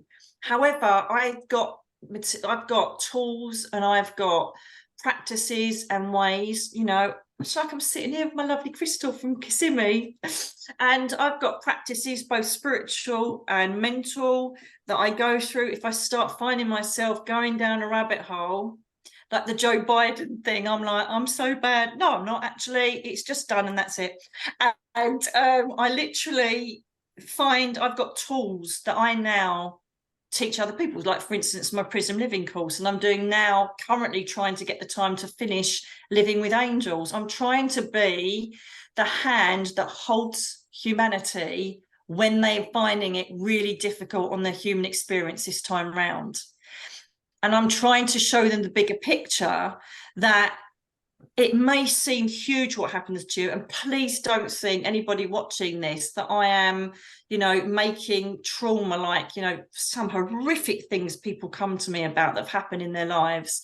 But I'm trying to say that we need to look at the bigger picture, that we are infinite souls, that we live for millennia after millennia. And this one lifetime is, I always use this analogy because it's the one that really brings it home for me. This lifetime we're in now is literally a speck of salt in an ocean of infinity. And our souls are the ocean. And it's true, because now I've been exposed to so many of my previous lives, one of them being Arizona, which I still haven't been there yet, and I need to go there at some point to find out where I came from. I was Navajo. And when I first met Khan, I was so rude because I'm like, oh no, I've got a Native American. Every medium has a Native American. Why is that? And do you know why? Funnily enough, because I did go up there. They must be on some sort of like Valium or something up there with me. So like, oh, here she goes again. But I say to them, I'm still like a detective. When you tell me things, I'm going to be presenting that to a jury, i.e. the public, and I need evidence. So everything I share with everybody is been shown to me, but then they back it up with signs and synchronicity after, so that I know it's real. And basically, Someone's talking to me now. They really don't need to be doing this right now, do they? They really don't need to be doing this. But that's an older guy. He's so lovely. He's really got lovely squinty eyes with blue eyes and white hair. He's really lovely. I don't know who he is, but he's here. And it's a bit embarrassing because I'm doing an interview, darling. And so, yeah, so I try and make people aware of this, that they need to see the bigger picture. I've lost where we were going there because of this man. We were talking about Native American. I don't know who he is. Yeah, sorry. That's I don't know okay. who he is. I think he's in. Sorry. Not now, darling. But his name's Harry. Harold. Harry? Howard? Off you go. Sorry, darling. So yeah, so I thought, oh God, why has everybody got Native Americans? So I went up there and said, I'm not Nicky. being rude. Nicky. Yeah. Grandfather. Is that your grandfather, Howard? Yes, silver hair, blue eyes. Yeah. Oh, your grandpa's coming, darling. He's come to send his love. He's got a dog up there as well, running around, very excited. And did he have problems with his heart or angina? Is there a problem with his chest before he went over? He had carotid arteries, I believe. Yes, okay. And there were, I think the main aortic canal he was having medication for. So it was known that he had issues, but there was another blockage of pumping it out. So there was a problem with the blood going in and pumping it out again. That was the problem. And so they were really weak. So I don't know if he ended up getting, I don't want to be too dramatic, but he's very thorough. He's very intelligent and he's very thorough, and he's kind of making me, okay. And I didn't even think this would happen. Sorry, but he's making me feel, I don't know if your grandma's up there as well, but this is lovely little lady up there, but I can't see her very well. I think she had darker hair when she was younger, but very, very pretty. There's like a photograph looking like an actress, but he is a very down-to-earth, really chilled guy. And I don't know if you spent a lot of time with him when you were a lot younger, but there's a huge gap of not being with him unless he passed when you were quite young. But it's not like he passed a couple of months ago. I feel like there's a gap of him being up there, and he's walking in big fields, and he's reminding you to make sure that you reconnect in nature when you get too down and things get too stressful. He's almost like a guardian angel for you.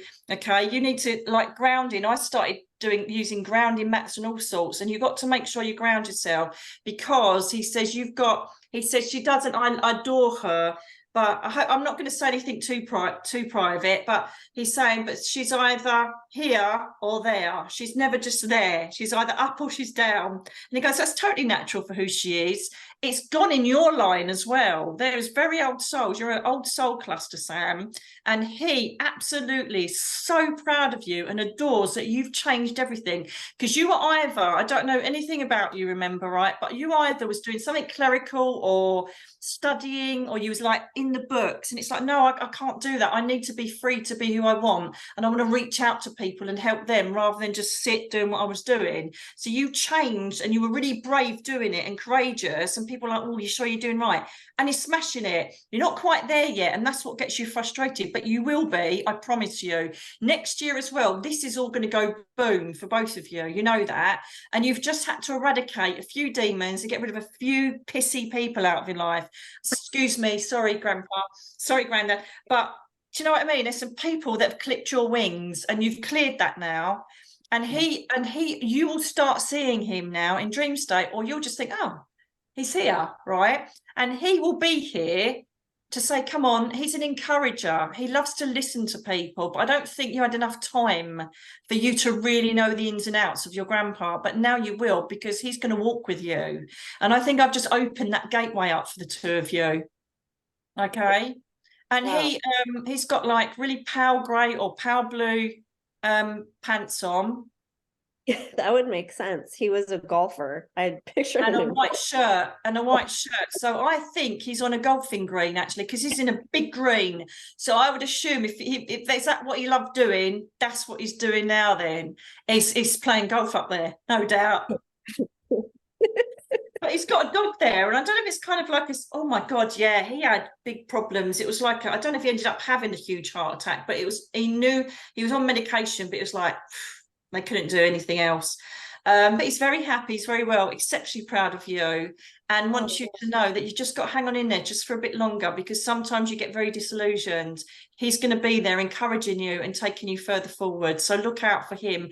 Quickly, what signs? Because we're not supposed to be doing this. Let's be doing an interview, Howard. I don't know how this turned into me. Thank you. Thank you. Yeah, Thank hang on a minute. I just quickly ask him what signs he'll bring, because what's the point of doing this and you don't know how to identify him? Hang on.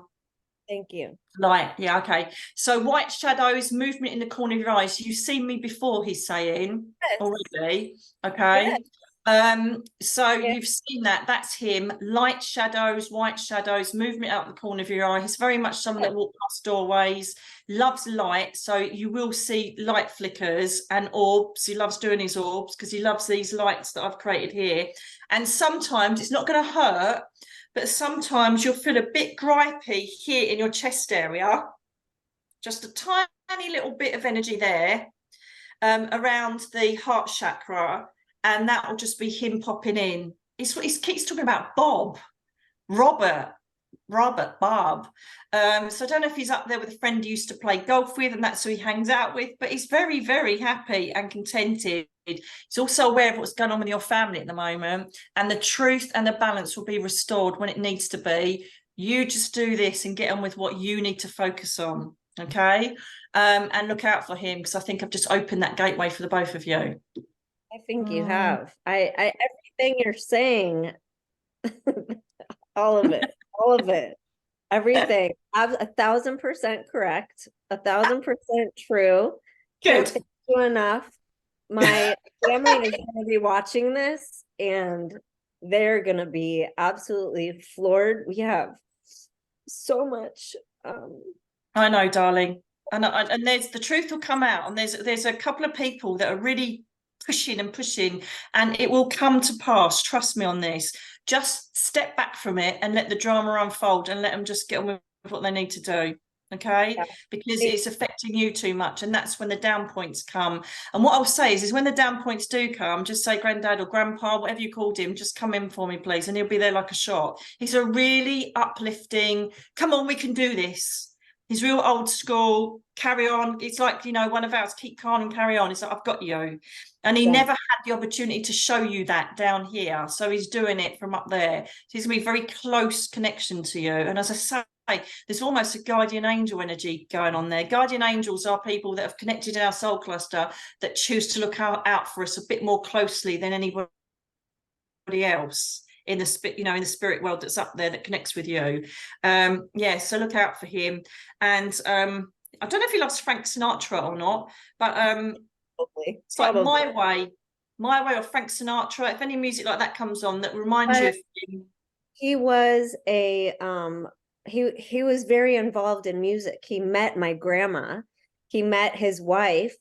She was a singer, and she was gorgeous. Oh, I thought she was an actress. She's a singer. So I knew. She looked like an actress. She looked like Judy Garland. That was their day. That was their time. Yes, and I should have said that. Yes, and she's like just divine looking, right? And this pair came together, and music brought them together.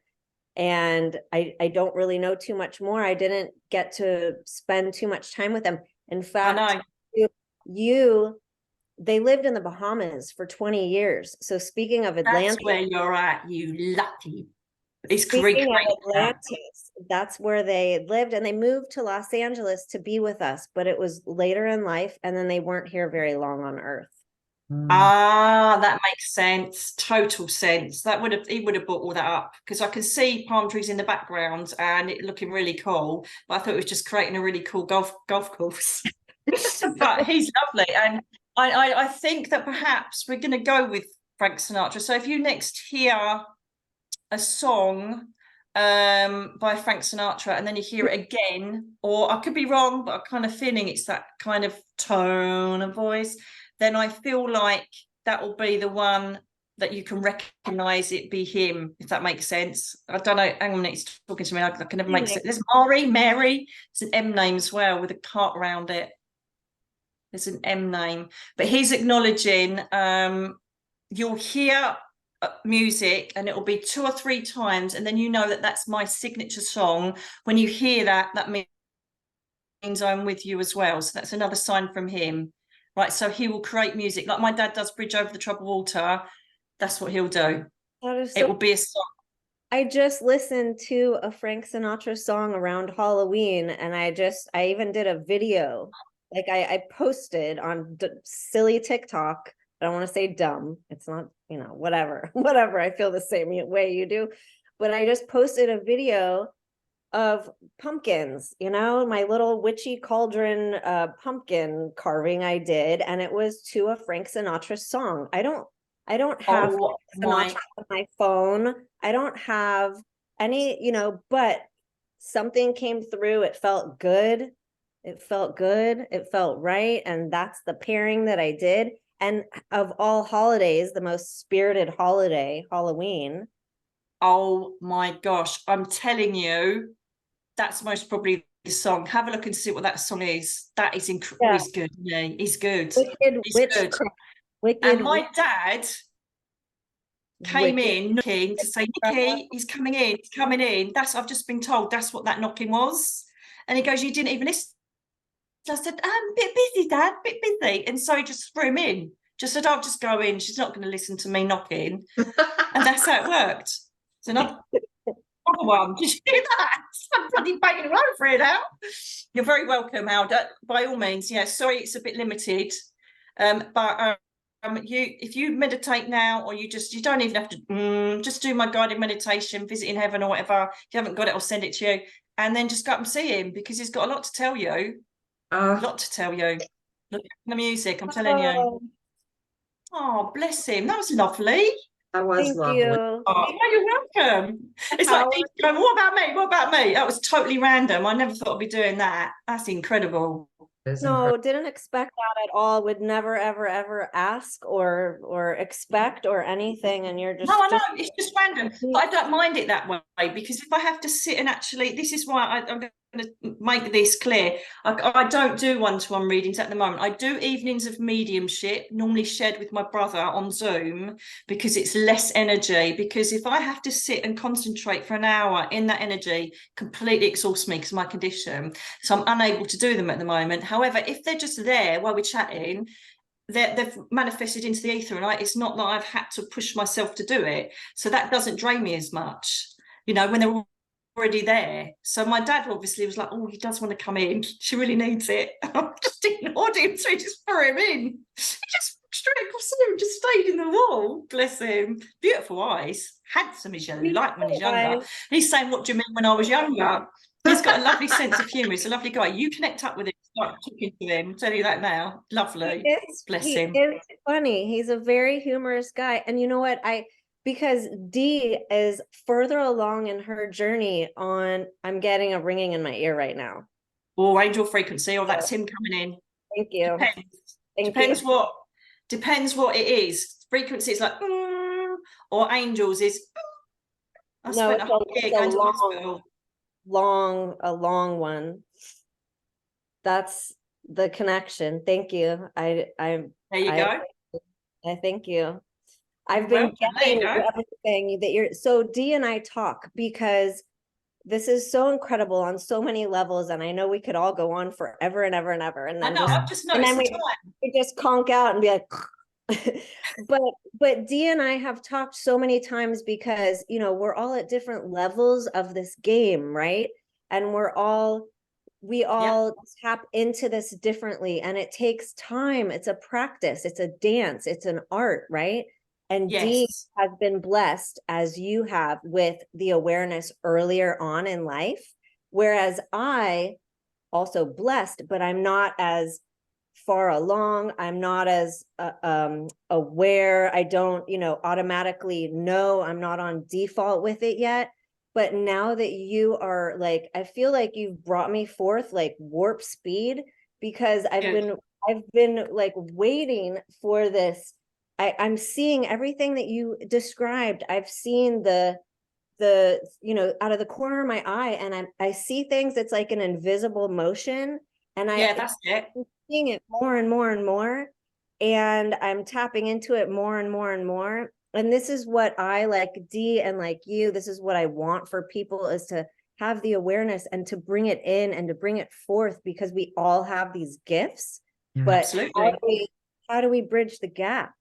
You know, how do we connect this divine world and all the presence to ourselves on my voice is cracking. I turned into a teenager. How do we bring this? This is happening too lately, because my voice has died down. That's been another sign for me. And maybe anyone listening, this can happen for you too.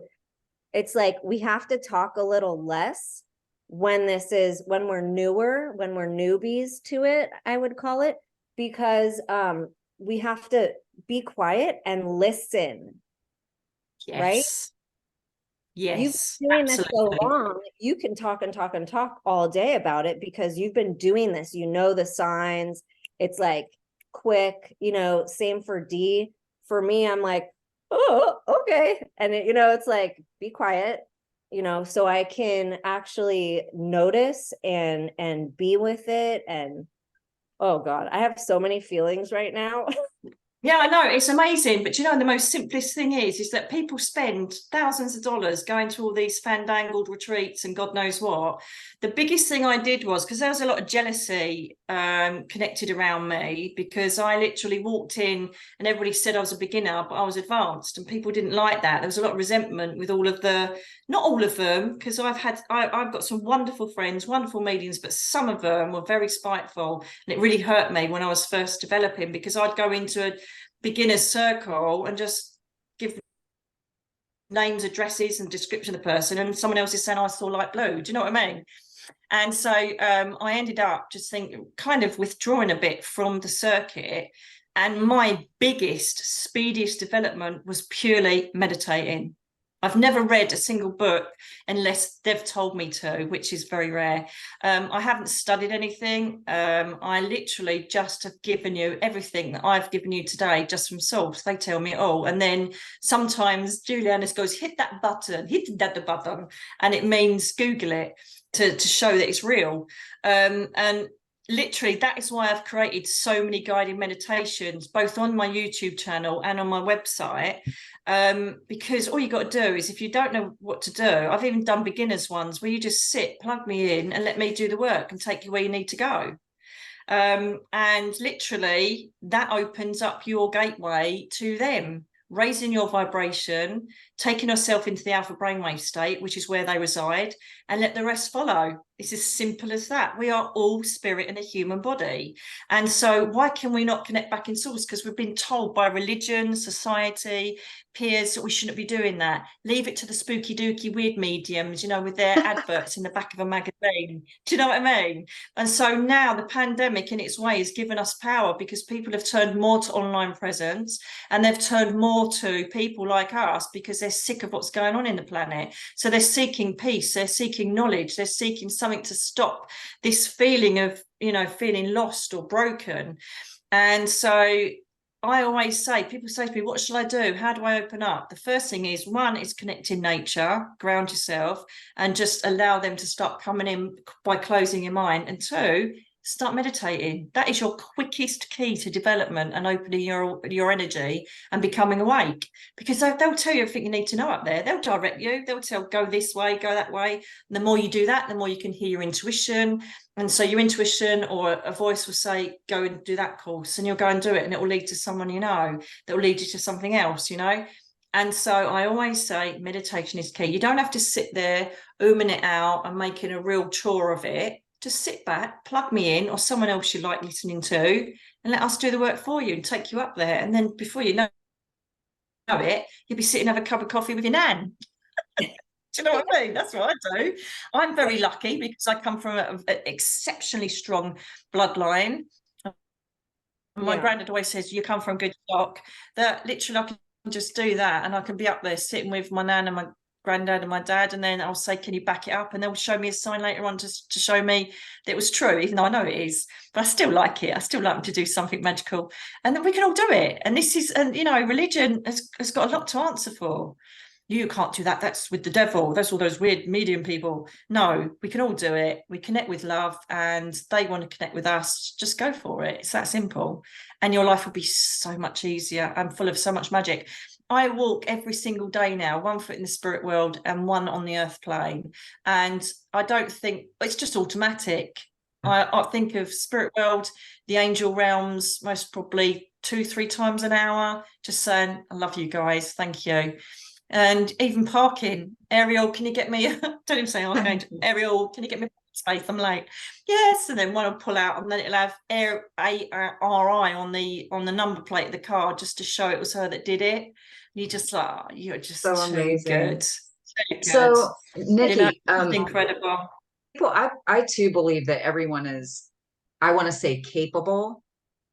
And, you know, I've heard it said, so many people say, well, everyone has gifts. And I like to say everyone is capable, because not everyone is open to that connection and having the capability. So therefore they don't develop their gifts, even though they have that capability. But I feel like a lot of it is, the reason that they don't is because of fear, because they're afraid of bad energies and being possessed and things like that. So could you speak to that? I know I have the same attitude about it, because I've never, ever been afraid, not one single second, about any of this. So could you speak to that for the people that may be listening that do have that deep-seated fear around the spiritual connection? Yeah, number one, religion creates fear. So if you like, I'm not demonizing, well, I am, because they demonize me all the time. I've been firebombed and God knows what by Christians. But you know, it's all, I know for a fact, to just deviate a bit from that question, as I always do, I know for a fact that the highest proportion of people that get possessed are God-fearing people. Yes. Because every single day they pray that the devil doesn't come to them. What they're inadvertently doing is welcoming and sending their intent, anything negative that's in the area. By praying against them, their intent is feeling and thinking about that energy. That's the first thing I want to say about that. Religion obviously makes us feel that if we go into anything that isn't written in the Bible, then you're going to enter into evil, right? That's the problem with that. So if it's a religion that's creating the problem, you need to come away from that if you want to open yourself up. That's the first thing with religion. The second thing is as well is that would you, this is the easiest way to describe it, and it's a real Nicky way of describing it, would you open your door up to a crack addict who murders people for money, for drugs, into your house and offer him your dinner with you? Would you sit with him and do that? The answer is no. You are not going to let someone come in that is not your energy. But if you are a crack addict, you would welcome them in, because like attracts like, and you'd have a lovely time. But ordinarily, you wouldn't do it, would you? So basically, light attracts light, light welcomes light in, okay? So why would you, if you are light and you've got every intention of connecting with the greater good and the beautiful source, how are you possibly going to attract something negative in, unless you are a crack addict or a murderer? Saying it right. So I have never ever in my life ever, and even from a baby, this, oh, you've got to protect yourself. You've got, from what? Because your guides do that anyway if there's anything negative. But the whole point is that you attract who you deserve to attract, right? So I deserve to attract angels, beautiful spirit people, your granddad, for instance. And so why would anything negative come to me? It never has. The only time that I've connected with negative souls, when I've walked into their territory on a paranormal investigation, right? So if anybody says to me, right, if they phone up and say, I've got something evil in my house, it isn't normally. 99% it's, you know, your mum, your dad, your brother and sister going, hey, I'm here. And they think that something's moved in the house is negative because of what they've heard on the telly, media, or from religion, right?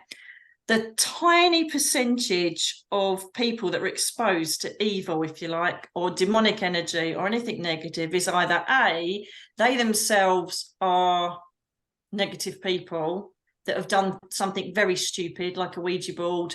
Ouija boards are great for someone that knows what they're doing, but not for drunk people or people that are just taking the mickey, because what happens is they open an energy up, and anybody on the similar energy line, I'll give you, for instance, one of the very first house clearances I did, I went to the house, walked in, and I felt immediately sick. I thought, oh my God, it's disgusting in here. Turns out they're all drug users, right? And what happened is that the energy that was in the house had overdosed on drugs the week before. So I said to them, I can't remember his name. I just say, who's Paul Smith? They went, oh my God, that's someone down the road who overdosed. I said, right, well, he feels welcome in your house because you all abuse drugs. No, we don't. I said, yeah, you do. I know you do. So you can lie as much as you want, but that's what's going on here. So I said, so basically, without wasting my time, are you going to stop your drug practices and mucking about with Ouija boards and doing your satanic worship? And they went, no. I went, okay, off you pop, bye. And I just left. Because they are going to attract any negative energy that's stuck here or fears going up into their house.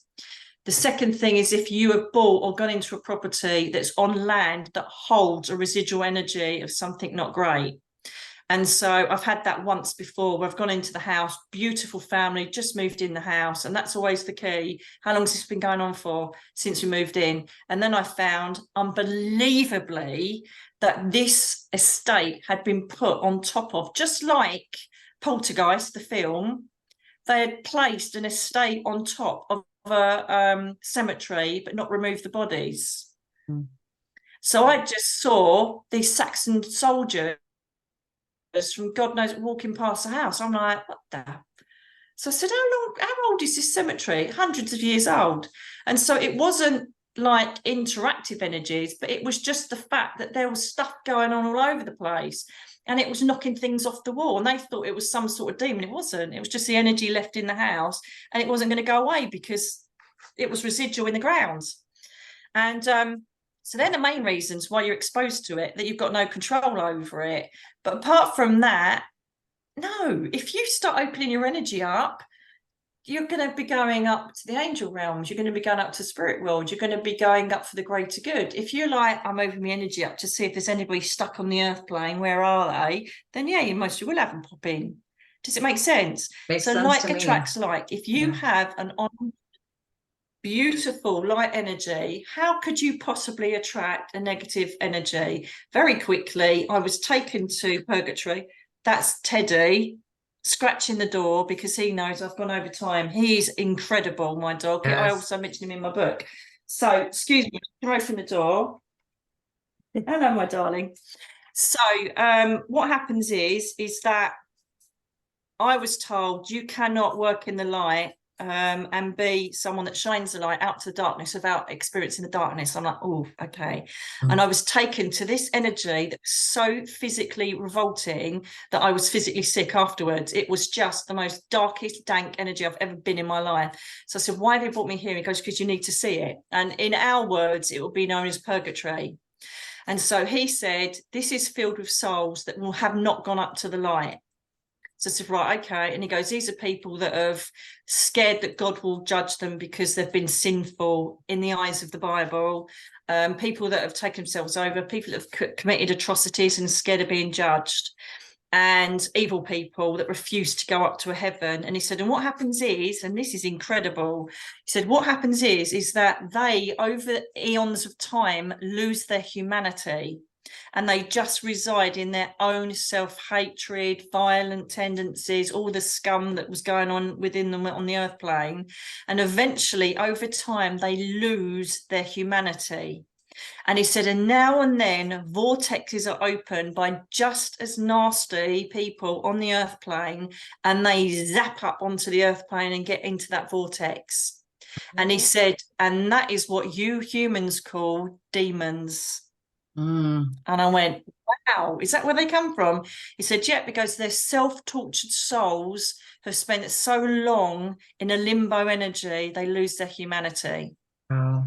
So all demons at one point were a human. And I went, wow, that is incredible. Thank you for that. And yeah, that's where they come from. And it's literally like attracts like. So if somebody has done something or committed something or is in an arena, and they will bring them up through laws of attraction. And that's how it works. So all these people that say to me, it's one of my biggest bugbears. Oh, am I entering into something evil if I meditate? Oh, no, look, just no, you're not. And I try and be Right. very polite, because it's not going to happen, is it? It's like trying to connect. It's bad enough us trying to get up to the frequency with good energy, because they're up here, we're down here. We've got to try and meet in the middle. And so for you to attract anything negative that's way below you, it's never going to happen. But isn't it interesting, though, how the highest percentage of demon possessions that the priests have to go to are God-fearing souls? Because, as I say, every day they pray, it's against the devil, but it's not, because while they're praying, they're imagining the devil may come if they sin. Yes. So they're opening the doorway up. They're praying every day to something they don't want to come, but by doing that, they're inadvertently attracting it. Yeah. That's how Juliana showed me, and that's how I've stood by it this whole time. Wow. So yeah, on that note, I know we have to be respectful of your time. You've given us so much of it, and I'm so grateful. Sam, did you have back one whenever last? you want, my darling. Oh, I would love to Oh, have you back again for sure. I have like I could ask you questions for like the next 2 weeks, and I don't think I'd still be done. So, That's Sam, what everybody says. do you have in you know, no, I don't want to take up much more of your time either. I just adore you, and first I Oh my want to God, thank. you're right back. I want. What's Go on, that? sorry. Go on. I want to thank Dee first, because she's the one Yeah. that introduced me to you and was like, Sam, you have to listen to Nicky. She is like amazing. She makes me laugh and yada, yada. And then, so we've both been doing your meditations. And so for anyone listening out there, I have to say, you have to do the, at the very least, the short meditation, because that took me to tears. So you, my friend, my new friend, our new friend, you've taken, I know, D2, me to tears a couple times, one in meditation, and I'm not a crier. So this is a testament to you. Wow, thank you. I'm telling you, it's not, I'm not emotional. I just don't cry very much. But in my meditation, you took me so far and so deep that I did cry. And then today on this lovely video chat, cried again. So you, my friend, are just an angel on earth. I can't thank you enough for everything you do for everyone. Just bless your heart. You're so incredible. And Dee is so incredible for just putting this all together and seeing, like, finding you, and just I'm very happy for you. that was the angels. That I'm just saying. Yes. No, absolutely right, Dee. But this is the beginning for you girls. You know, this is going to absolutely explode, because you're just going to attract the most beautiful people here, and you're enablers as well as developing in your own right. So it's just going to turn into something beautiful. Honestly, I just can see it. Your energy so open and so respectful, and of course you're both developing. Dee, you're already there. You should be doing readings, but you should literally just watch this flow, because the universe is like, at last, they're both ready. They're both on a plateau of growth and development. Let's do this. So I can see us talking, like, perhaps, I don't know, 6 months, 9 months down the line, after you've got all these people you're going to be interviewing, and you'll be like, yeah, we're old hats now. Yeah, we're doing it. We're smashing it. That's what's going to happen. I tell you that now. Without a doubt, that's going to happen. And I can't thank you enough for having me. It's been an absolute joy. And I know I talk a lot, and you're just brilliant for just sitting back, because I just don't shut up. Well, you are the guest of honor, so I can't. we There's want too you much to to talk. share. Oh, But yeah, no, I not at always all. You're like to say beautiful. Thank you. that I'm never surprised by spirit, but I'm always amazed by spirit.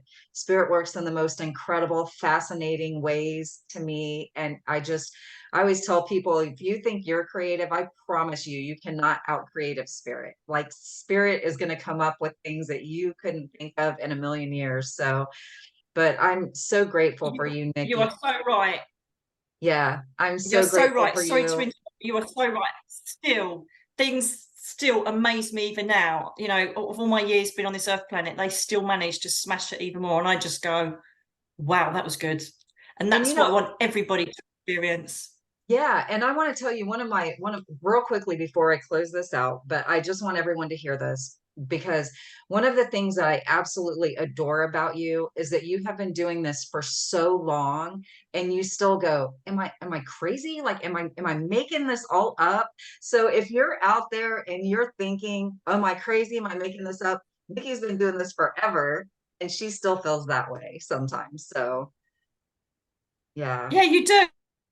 Absolutely. You can't get away from the fact that there is a human ego sitting there in the way, and it's the biggest thing that stops people developing. Yeah. But you know, especially with me, I just have to make sure it's definitely right. And that's a bit of a, I say to my students, oh no, don't you ever doubt it. But I think we all do to a certain to a certain extent.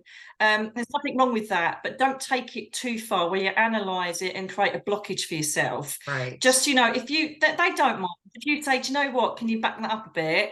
And Yeah. they make a bang or a crash, or they play a bit of music later on, you think, thank you very much.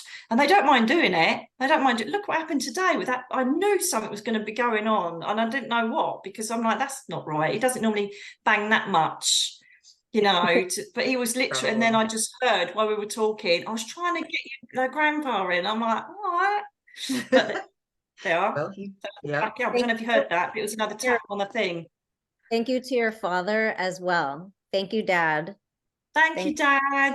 Love Dad. his heart. He's obviously bored because he don't really do that. It's normally one of the others.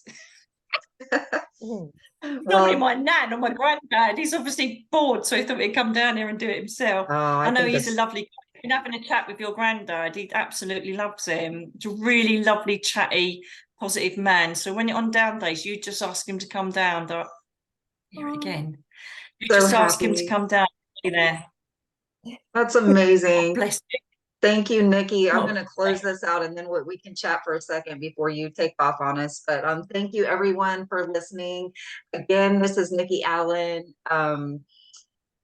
world-renowned British psychic medium. She's amazing. Go get her books, go do her meditations, listen to all her YouTube stuff because she's absolutely incredible. And I know if you watch her anymore, you will just come to love her as much as we do. So thank you so much, everyone. And remember to like, share, and subscribe to the Eternal Evolution of Self. And this is the Spiritually Speaking series. We hope to see you again on the next one. As always, I love you all.